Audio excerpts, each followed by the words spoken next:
so to make that opinion, you need to do some research based on the aspects or the outline of the facts that your client has given you. What are the research domains that you would be researching? So I would say the two immediate domains that come to my mind is, one is the possibilities, and second is the precedents. So if a client has come to you with a particular issue in hand, recently I have filed a writ in the Chandigarh High Court, and that pertains to school fee, for example. Now, when I'm talking about a school fee, you will find a number of writ petitions which have been filed and either dismissed or they are pending or something like that. So the point is, when it came to me, when the clients approached me, I told them very categorically that, see, you leave the file with me. There is a bunch of papers. I will study the matter. I'll study what has gone wrong with the other petitions, and then I'll come back with something which is really meaningful and which will make a difference. I don't want to file a writ petition just because somebody is giving me business. No, I don't mean to do that. That is not the kind of work, at least I as a person, intend to do, or a good litigator or a good advocate will do.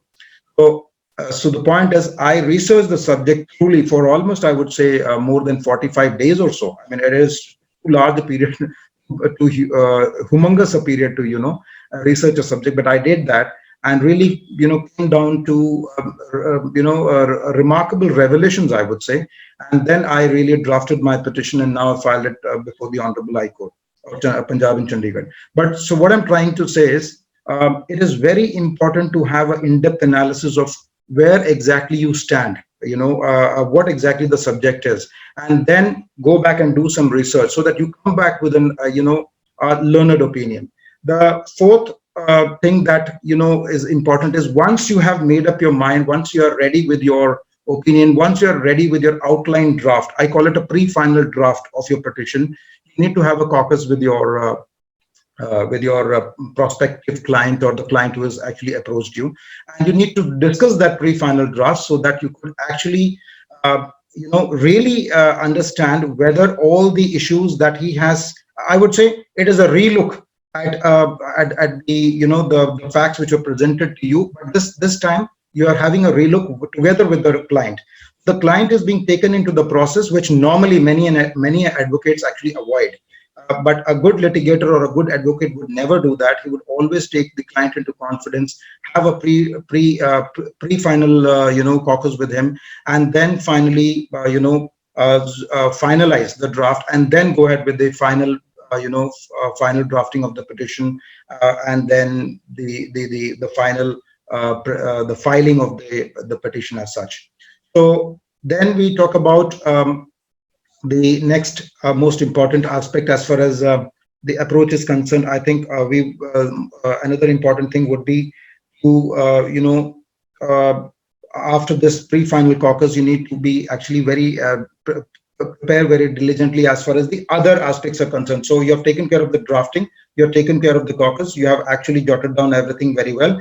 Then comes the out of court thing, which is out of chamber thing, which is the filing part.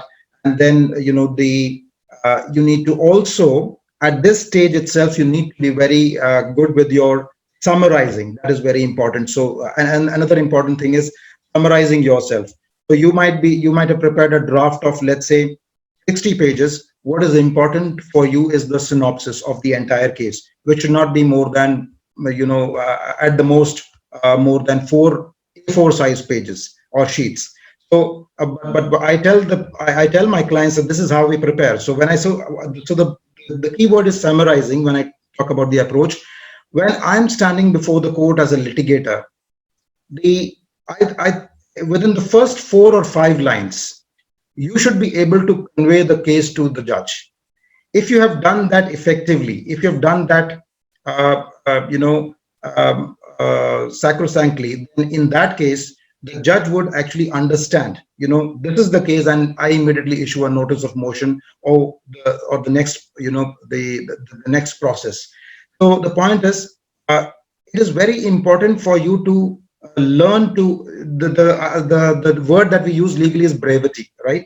But then I would say learning to summarize your presentation is very important. So you need to have this approach of presenting it in a very brief, very succinct manner, where in the first 4 or 5 lines, the court would understand very precisely exactly what is it that you are actually asking for. If you're successful in doing that, you have your case with you. Nothing can stop you, or nothing can come in between your success or getting the remedy that you're aiming at. Um, the least visited approach, which I would say is the sixth approach, is be courageous and be ready to innovate. So the word is innovate, but to innovate, you need to be courageous. You cannot innovate anything until you're courageous, particularly in the courts.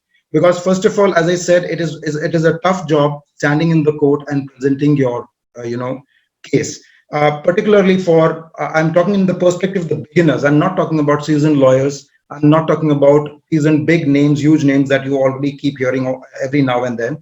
But I'm not talking about the types of Harish Salve, or I'm not talking about very respected Rebecca John, or a number of Kapil Sibal, name and any one of them. I'm talking about the not the doyens, but the beginners. So how can you, as a beginner, master the craft, and probably shorten your journey, and reach the top at the earliest. So that is the aim of this entire session. Having said so, innovation is one thing that can actually put you on the fast track. So but however, innovation requires a lot of courage, because what happens normally when you begin, when you are a beginner or when you started as an independent lawyer, is most of the times what I have observed is that people around us actually push us into submission to say that no, this you cannot do this. It is only this that is accepted in the court, or within the legal fraternity.